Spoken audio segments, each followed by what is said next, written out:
How's it going, everybody? Shaun here for another edition of Shaun Solo, and today I want to talk about some games I've been playing over the past few months. Today I'm going to talk about Until Dawn, supermassive, developed, Sony-published, PS4 exclusive horror narrative, kind of choose-your-own adventure, kind of like kind of like an evolution of like almost a Telltale thing.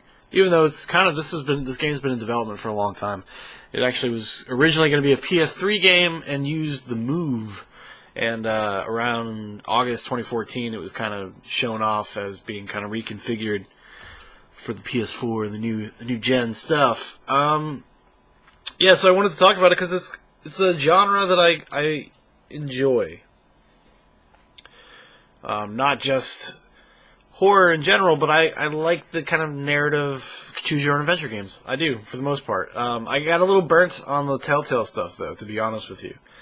Even though I just started playing Tales from the Borderland, and that's actually, it's been pretty fun. I played through the first episode yesterday, and actually really enjoyed it, surprisingly enough. It's been a little while since I've played one of them, so maybe that actually helped out a little bit in terms of my enjoyment, because there was a time where I was just barreling through them, like, I played like The Walking Dead. I played The Walking Dead Season 2, The Wolf Among Us, and then I started Game of Thrones. And by the time I was like the second episode into Game of Thrones, I was just like, this is fucking boring. Like, I don't want to do this anymore. And it was just because of the style. Like, the style is so similar, even though like it's across like different genre types and stuff. Like, just the style of gameplay is so similar. But like almost a year later, I've taken about a year off from really playing them, kind of enjoying Tales from the Borderlands.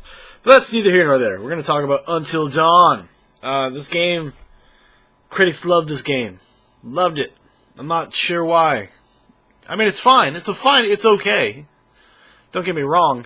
They're saying it's like this great subversion of the tropes of horror and stuff like that. Like horror movies, because it's, supposed to look kind of like a slasher movie from, I'd say, the early 2000s. It's not like a slasher movie like from the 80s. It doesn't feel like that. It feels like something from the early 2000s that you'd see like a Platinum Dunes type studio put out or something like that.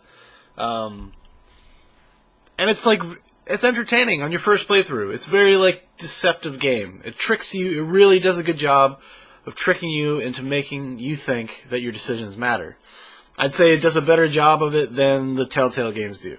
Because that was a big draw for the Telltale games. Like, oh, choose your own adventure stuff. And then if you played the games like any more than one time through, then you see that like, oh, well, none of my decisions really matter all that much. They don't impact the narrative in like a really diverse way. Maybe little incidental things, but usually the end road is always the same. Actually, the end of Season 2 of Walking Dead actually has a pretty wide breadth of options that you probably wouldn't even be aware of, because it actually concludes. Any way it concludes feels natural to what you're doing, to how you played it. So that was actually a cool thing. It was a step forward. This game, we played through it twice. Actually, we played this. My wife and I played this back in August, at the end of August when it first came out. Like, I beat this before I beat Metal Gear Solid 5. I just never got around to talking about it, so I'm going to do it now. Since it's Halloween tomorrow, figured why not talk about this creepy, scary game, because you can get this game on Redbox. We Redboxed it. It's a good rental, and if you haven't played it, I'd say stop listening to this, and if you have a Redbox near you and you have a PS4, it would be a good Halloween game, actually. Like, even if you had, like, a party. If you had, like, 4 or 5 people over, you guys are hanging out, if all you're going to do is really watch horror movies or something like that, this would be actually a fun substitute. So I would say give it a go. You should give it a go. It's worth playing. If you like these kind of games, and if you like horror in general, I think it's worth playing. But I'm going to get into some kind of spoilery criticisms of the game, so you've been warned. I think it's an okay game. It is not the game that the critics are telling you it is in terms of being like this amazing subversion and all this stuff. Like, being a horror movie fan, it doesn't even do that great of a job, like, undermining my expectations, honestly. Everything kind of went the way I expected it to. I didn't really think it was that big of a deal. But like I said, we played it twice. The first time we played it through, was really kind of like impressed, feeling, wow, this seems like there's a lot of options. Like, there's a lot of things you can do. There's a lot of divergent paths. And then my brother and his girlfriend came over, and over the course of another couple nights, we ended up playing it a second time. And I was interested in watching them play it because, I wanted to see, would it be that different? And the answer is no. It's really not. The only thing that's really different is, you can have characters can die. And when a character dies, essentially all it really does is cut off a certain chunk of content. You just won't see part of the game. In a sense, you're going to make the game shorter. Because you're just not going to see what these characters would have done. And that's kind of it. That's really the only difference. And that added content, it fleshes the story out a little bit more. You can get more of these collectible items, these totems. And there's also just other things that you can... It gives you a little bit more, a few more dialogue options if the more stuff that you find kind of in, your quote-unquote investigation. And by I mean, you just pick up collectibles as you're playing through the game. You'll find, newspaper clippings, and you'll find just possessions of some of these characters that, disappeared in the prologue chapter. And so, and, it opens up, some more dialogue options. But it doesn't, the main trajectory of the story is exactly the same. The same things are going to happen every single time. No matter what, really. I mean, the breadth of options just isn't there. It's just not, that present, to be honest with you, in reality. So I think when a lot of people review the game, I feel like that was a one-time playthrough. The first time, it feels very impressive. And I'd say, another thing I would say that I thought was odd about, a lot of the reviews and stuff like that was, people that are hypercritical of, David Cage, the David Cage games, Quantic Dreams, they made, Heavy Rain and Beyond Two Souls. They're hypercritical of those games, don't really care for those games. There's even been podcasts where groups of these reviewers that all reviewed Until Dawn positively bashed Beyond Two Souls. And Beyond Two Souls is is fine. It's an okay game. The story kind of goes off the rails. It's not the incoherent silly mess everybody says it is. It's too long, and there's a few parts where you're like, what the fuck? But it's got an interesting kind of science fiction kind of conceit, and it actually has more. The choices in Beyond Two Souls feel more meaningful and impactful than anything you do in Until Dawn. Until Dawn is this is a fucking early 2000s slasher movie that's pretty okay. Kind of, I guess. But even then, it's not it doesn't they're saying that it's subverts. I've said this a few times. It says the people are saying that it's subverting your expectations and it's giving you something new to the genre. And not only is it cool for narrative video games, but it's cool just for the horror genre. And I just disagree. I think they just took all these tropes and they're just in the game. They don't subvert them in any way. They don't they didn't surprise me or I didn't. Or was oh, that was a clever use of that trope, and it really changed my perspective on things. Never does that. There's just a bunch of them in there from disparate genres. There's stuff from this just a normal slasher movie, and then there's stuff from fucking The Descent. It's two stories just smashed together, and it was actually, I was kind of disappointed in the fact that it was just these two different genres smashed together. I actually would have preferred this if it was this weird ghost story with a slasher.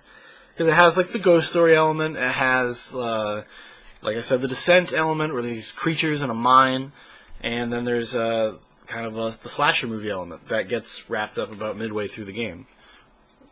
Or a little more than midway, but...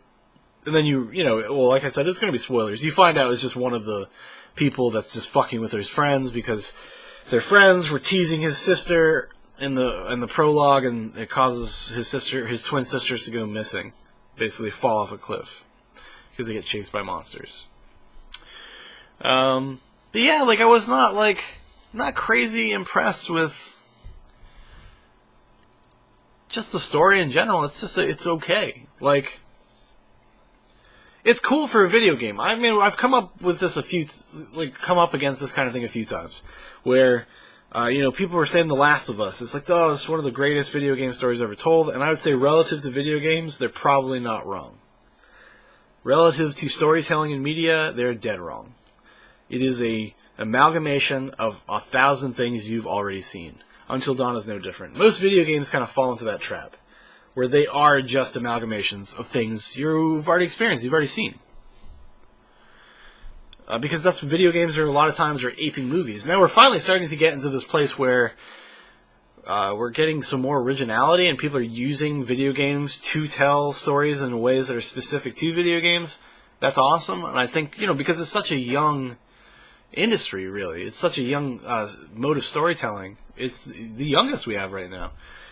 That it's, other than maybe virtual reality. But I would put that hand in hand with video games. But, oh shit, my phone fell out of my pocket. I lost my train of thought. But yeah, it's such a young thing that, I guess people get really blown away by things that are kind of staid. And it's just only if they are able to adequately accomplish something, then people lose their minds.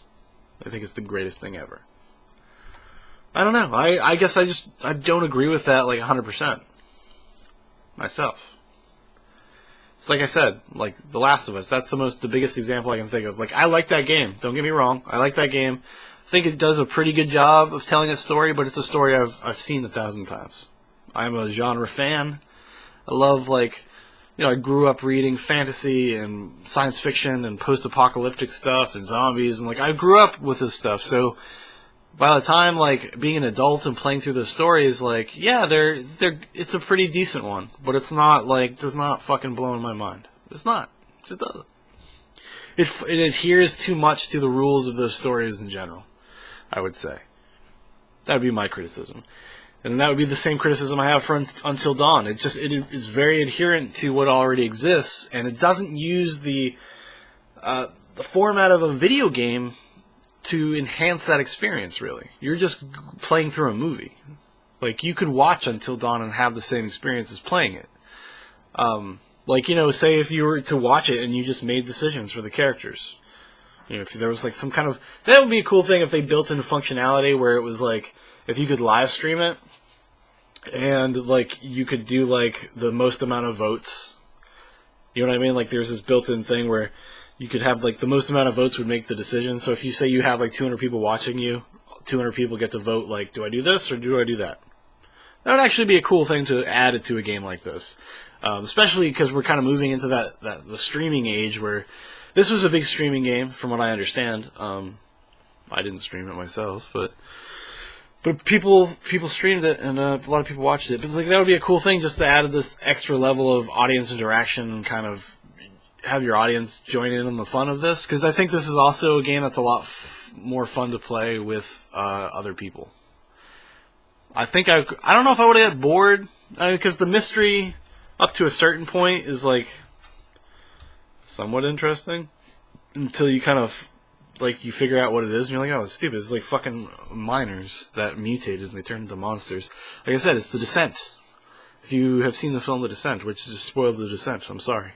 But it's been a long time, so you should have figured that out by now. You should have seen The Descent if you cared.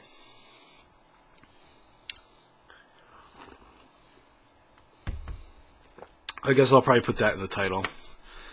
There are spoilers for both Until Dawn and the film The Descent. Because it's very specifically referencing that movie, so I apologize. I'll try to warn people before they get to this point in the video. But very specifically referencing The Descent, which The Descent is one of my favorite horror movies. It's a good thing. It's a cool movie to reference, but I've seen that story. So I guess maybe if you're just not familiar with a lot of the stuff, it probably might be more impressive to you, I guess. You might be more invested or more interested in the story that's being told. But for me, just somebody that's so familiar with this stuff, it was okay. It's okay. It's fine. I think, like I said, I think it's worth your time if you enjoy horror games or horror movies, and even though it's a little tried and true, already, it's still probably worth your time. It's an interesting, interactive experience. I'd say definitely if you're a fan of the much decried David Cage games, Heavy Rain and Beyond Two Souls, I'd say give it a go. You'll be right at home. You'll be comfortable with that stuff. I don't think it's particularly the storytelling in this is any really better than either of those games. I think those games are the David Cage, the Quantum Dream stuff they're way more ambitious than anything this game is trying to do. So this game kind of just gets extra points for, I don't know, sticking with something and just kind of getting it a little bit better, getting it more right because it's so simple. If you go like look at the Quantum Dream games, they're trying to do something a little bigger and crazier, and they're not always successful. Like those games are like weird narrative experiences and experiments rather than like great games, I guess. Depends on your tolerance level for that stuff. Like, do you only want to play something that you are going to 100% love every aspect of it, or are you okay with some kind of warts and all type situation? Like I am. I'll play through a lot of like crappy like sections in games. Like a lot of times games like, are filled with just sections I don't like. Especially now that I'm getting older and like I've just played so many games. Like I'm coming up against all this open world burnout right now. I've played so many like open world games in the past few months that like I'm like I want like a tight linear narrative focused fucking first person shooter. Like that's what I want now. Which is weird. But like I was like take some of the control and options away from me. Like just give me like a BioShock Infinite. I want the BioShock Infinite of this generation to just be here so I can play it. I don't think I'm going to get that anytime soon. So it bums me out. But, yeah. Until Dawn. Oh, nice. This is kind of short. Usually these things go on forever. Yeah, like, there's really not much else to say about it. In the sense that, like, I think you'll mildly enjoy it. It's a good distraction. You can get it at Redbox, and for $3.20, you can beat it in a day. You can beat it in one sitting. It's probably... longest it's going to take you is 8 hours. So if you have, like I said, a day or a party, or you got nothing to do tomorrow, it's the 30th today. So if you got nothing to do on Halloween this year, or any year really, and you have a PlayStation 4, I think $3.20 is a fair price. I'll probably buy it at some point. Like when this thing gets discounted down to like $20, which it probably will pretty quickly, honestly. Just because I feel like this is a game. It did pretty well, but I think people will probably trade it in. You'll probably be able to get a used copy pretty quick. For a decent price, probably, at least definitely by next summer. I bet you it'll be like $15 or $20. But yeah, that's gonna do it for me for my Until Dawn. Those are my thoughts. That's kind of my broad review. I'm trying to think, is there anything else I could talk about? I mean, really, the controls are what they are in most of these games. Like, it's not about precision. It's not about like being effective doing anything, because you're never going to have to do anything like that. It's all like the action beats are quick time events and the movement is like ponderous and sluggish like they are in any like Telltale game, or like I said, Quantum Dream game, kind of similar to that. So if you're comfortable with that stuff, you'll be comfortable with this. Alright everybody, I'm Shaun, and I will talk to you guys next time I got something to talk about.